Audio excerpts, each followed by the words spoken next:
at least 2 more days before they can start drilling again. Right now, all they're saying is this is just a precaution.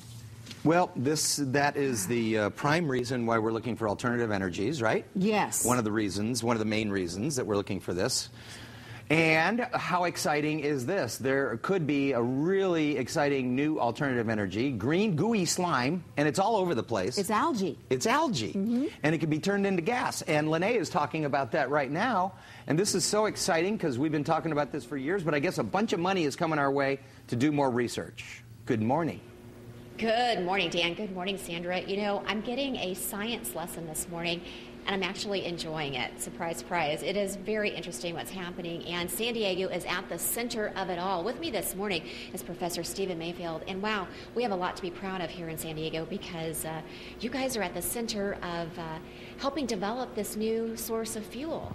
Yeah, it's a new energy source. It's actually an old one. It's algae oil.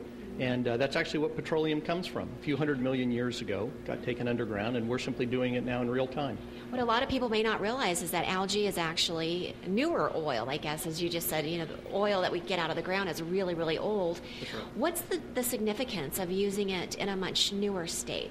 Well, I think there's going to be 2 big advantages. One, that we can produce this in this country, so we'll actually have energy security, as we call it. We'll build our own energy jobs here. And then the second is, of course, it's called beneficial reuse of CO2. That means we're going to recycle the carbon dioxide. So the stuff that gets released from our car gets recaptured by the algae and recycled. And that's the big difference, because the algae that you take, that you're using here, is actually contributing to help keep the air cleaner. That's exactly right. So the oil that's underground, or the coal that's underground, that's sequestered CO2. So when we pull it out and burn it, we release that into the atmosphere, and these little guys will recapture that for us. Okay, that makes the air a lot cleaner, which is good news as well. Tell us a little bit about this industry and the fact that it is creating so many jobs and will continue to create jobs in the future.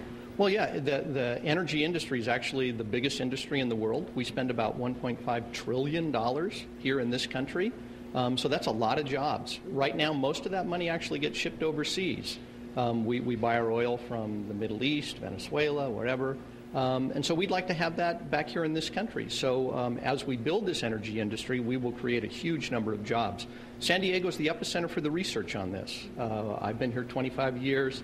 People at Scripps Oceanography, a lot of us have been working on this for a long time, and now the last few years it's really starting to get some attention worldwide. And taking a look around this lab here, we can see that you're, I don't know, mixing some stuff up and storing stuff around, and I can tell when I hear you talk about it, This is very exciting for you. It is very exciting for me because I've worked on these little guys for 25 years, and for many years people have called me Dr. Pond Scum, but in a flattering, nice way. I'm sure they meant it. But it's very nice for me to see that the experiments that we're doing here at UC San Diego are actually getting commercialized, getting real-world application, and people can now relate to them. So that's actually very rewarding. And people are coming to you from all over the world saying, please let us in on this. We want to see how this is working because we'd like to take it back to our country.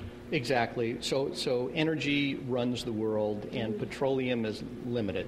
Sooner or later, we're going to run out of it. Some people think 50 years, some people say 100, but sooner or later, it's going to be gone. And all of us need to be thinking now about how we're going to replace it, and this seems to be a really good source of it. Well, it certainly is fascinating. We appreciate you giving us a lesson on what's happening out here. And you guys, isn't this exciting? There's some new developments on the horizon that will not only create jobs, but keep the air cleaner.